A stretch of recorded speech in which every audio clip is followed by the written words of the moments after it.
The film begins with Siri as she recounts her tragic life story, explaining how bad luck has always chased her, one misfortune after another.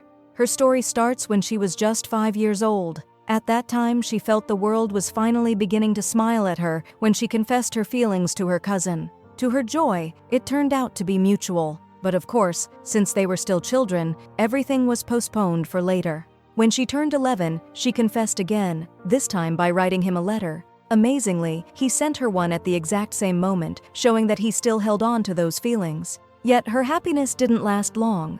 Out of nowhere, she discovered that her cousin and his family were moving to Seoul. And just like that, her first love ended before it even had a chance to begin.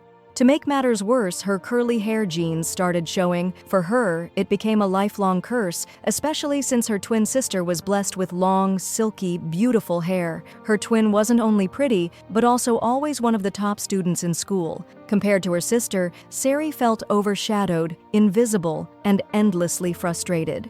When she reached high school, she gathered the courage to confess her feelings again, this time to the boy next door, hoping to relive the victories of her childhood. But instead, she was crushed when the handsome boy showed up at their doorstep, only to confess to her sister. From that day, Sari swore never to confess her love to anyone ever again. Broken-hearted, she went to the sea to swim and forget her sorrows. But fate had other plans. The moment she saw Kim emerge from the water, her heart betrayed her oath. She caught herself staring at him, whispering inside, "What happened to your promise, Sari?"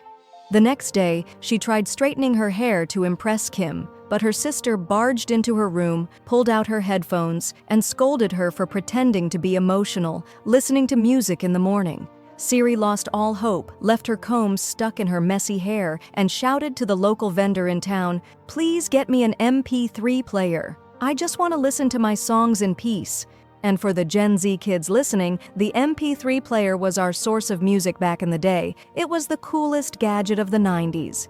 But her mother quickly reminded her that they had no money. If she really wanted one, she'd have to exchange something she already owned. Angry and disappointed, Sari stormed off to her father, complaining, "If you had straight hair like normal people, I wouldn't have ended up looking like this." Her father sighed and said, "So now you're mocking God's gift?" As she walked out, her friends Lena, Gina, and Sue were waiting to go to school with her. She apologized for the delay, saying, "Sorry, I was fighting with my sister again, like every day." They teased her, asking, "Are you really sisters?"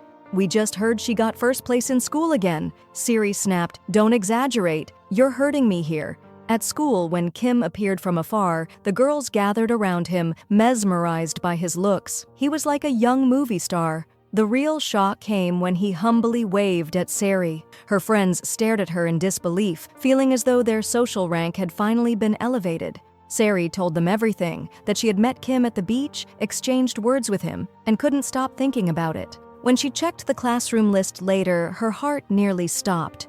Kim's name was there. Worse yet, the class was reserved for the top 100 students in the school, and it was well known that anyone who confessed their love in that class had a 100% chance of success. "He'll be gone before I can even confess," she muttered to herself. While she sat in class, weighed down with thoughts, the teacher entered and announced, "I've got news. Last year's trip was canceled due to the typhoon, but this year the school decided to organize it again for you. I don't know why they saved these things for the last batch, but lucky you." Later, she and her friends went to watch Kim play basketball. Sari thought to herself, "I must confess before another girl steals him."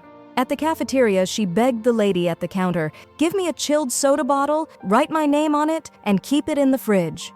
The moment Kim comes, give it to him." But the lady chuckled, "Sweetheart, 5 girls before you have done the exact same trick." Disheartened, Sari left, only to bump into Yu, her curly-haired partner in misery. Yu teased her, "You straightened your hair today." Planning another confession? Embarrassed, Sari rushed off to the beach, hoping to see Kim again. There, she swam happily, but a handsome stranger watched her. Overcome by excitement, he jumped into the water, forgetting that he couldn't swim. Sari quickly rushed to save him, slapped him across the face to wake him, and scolded, "If you don't know how to swim, stay out of the sea." The next day, she overheard in the teacher's office that a new transfer student, a year older than them, had just joined the school. To her shock, it was the same boy she rescued yesterday. He introduced himself as Yoon. His leg was in a cast, and Sari teased him. "So this injury is from yesterday, huh, mister?" Yoon. But since he was older, she called him Mr., half respectful, half mocking. When all he did was nod silently, she left him alone, afraid she might be bothering him. At the end of the day, she saw him struggling, carrying an umbrella, a crutch, and his bag all at once. Sari ran to help him and said, "You know, you could just ask for help. You don't need to act all charismatic on your own." The teacher noticed and praised her. "You're smart, Sari, but where's your name badge? Did you really run off this morning without wearing it? Honestly, with that hair of yours, you're already out of control." The following day in the cafeteria, Sari couldn't stop worrying about Yoon. She asked herself, "Why do I treat him like he's my cousin?"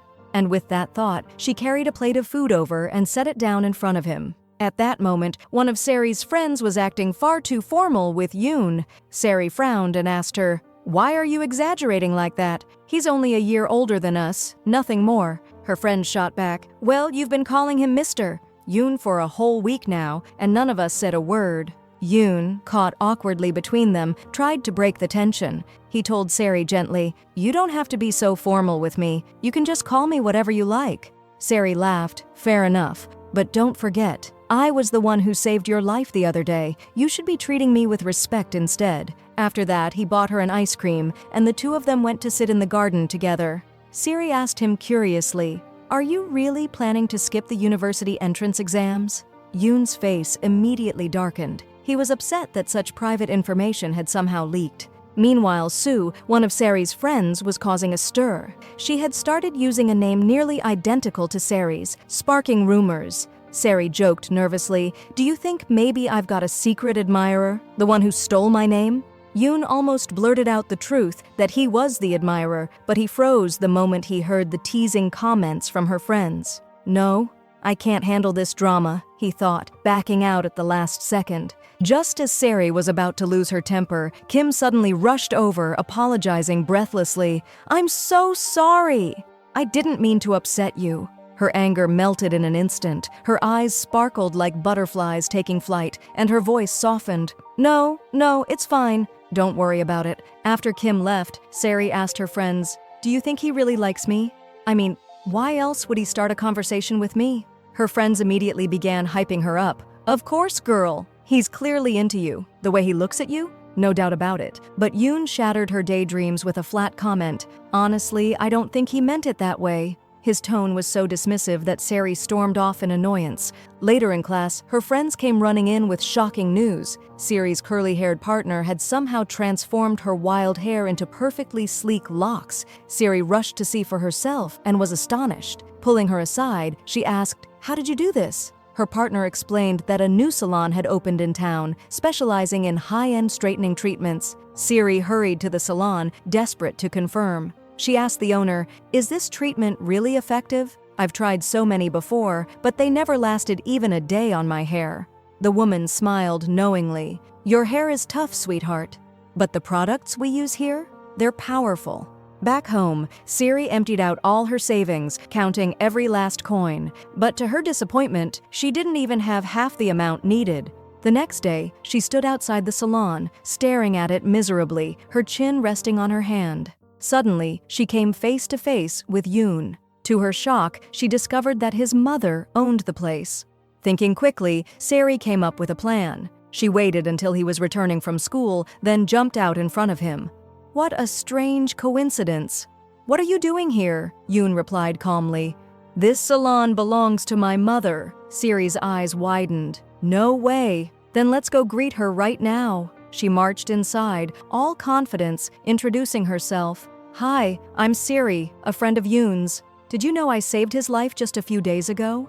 Yoon squirmed with embarrassment and quickly explained the situation to his mother. His mother, understanding instantly, offered Sari a deal. "Stay close to him, help him until his cast comes off, and in return, I'll do your hair for free." From then on, Sari's days turned into 5-star service. Every morning, she picked Yoon up from his house, walked him to school, and at the end of the day, escorted him back home. Nothing came for free, after all. She even handed out flyers for the salon to help bring in more customers.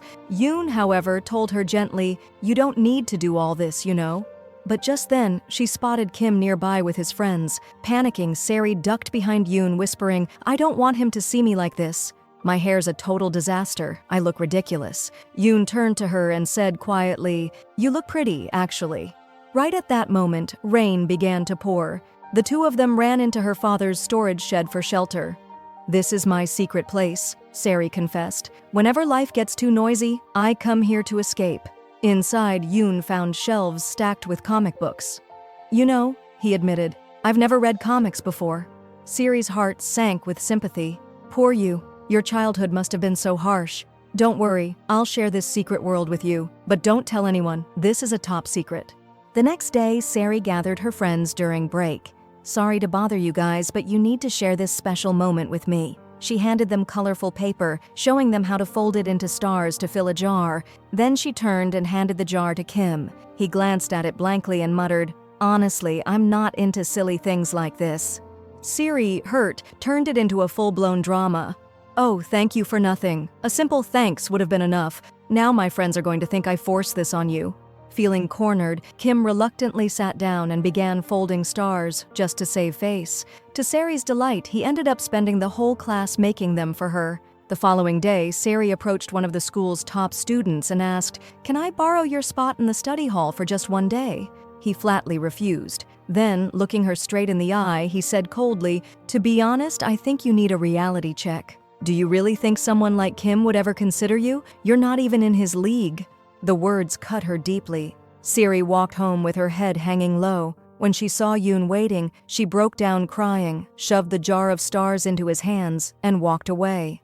Later that night, she went to the study hall anyway. To her surprise, Yoon was already there. He calmly told her, "You've already handed in your paper. What's done is done." But when he saw tears brimming in her eyes, he smiled gently. "Actually, I have a surprise for you." He pulled out the jar of stars, this time filled to the top. Sari gasped. "You did all this by yourself?" He handed her the largest star inside, her favorite shape. Touched, she said, "Since you've proven how strong you are, I'll give you a gift too." Not long after, she went to pick him up for school and discovered that his cast had finally been removed. His mother told her warmly, "You've done more than enough, Sari. You've gone above and beyond. So now it's time I'll do your hair straightening treatment for free." Sari's eyes widened. "Really? You mean it?" She hugged her in joy, though admitted, "Maybe not today.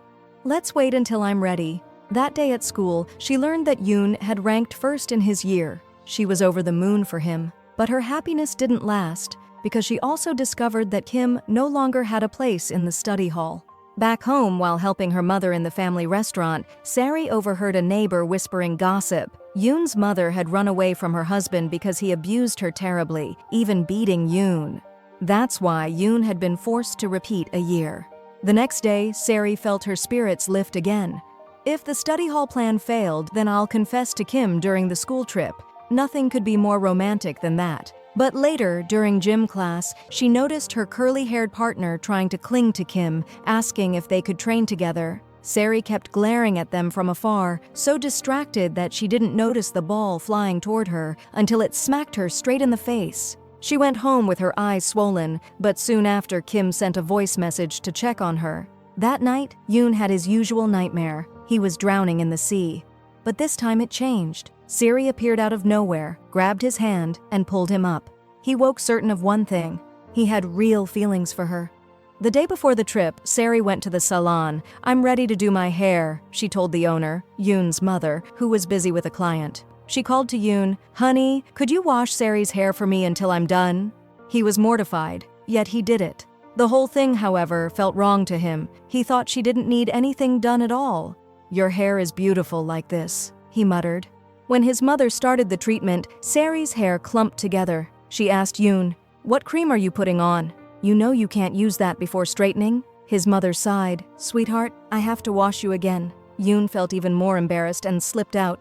Trip day arrived. Sari walked in slow motion, her newly straightened hair billowing around her face. They spent the day filming and goofing around until the long-awaited moment. The group found a quiet spot, hung decorations, and set a romantic mood. Someone went to fetch Kim and even pointed him to the spot. Yoon couldn't stand the wedding-like atmosphere. Spare me, he thought. I wasn't even around for the 90s and this still feels dated. He walked away, leaving them to it.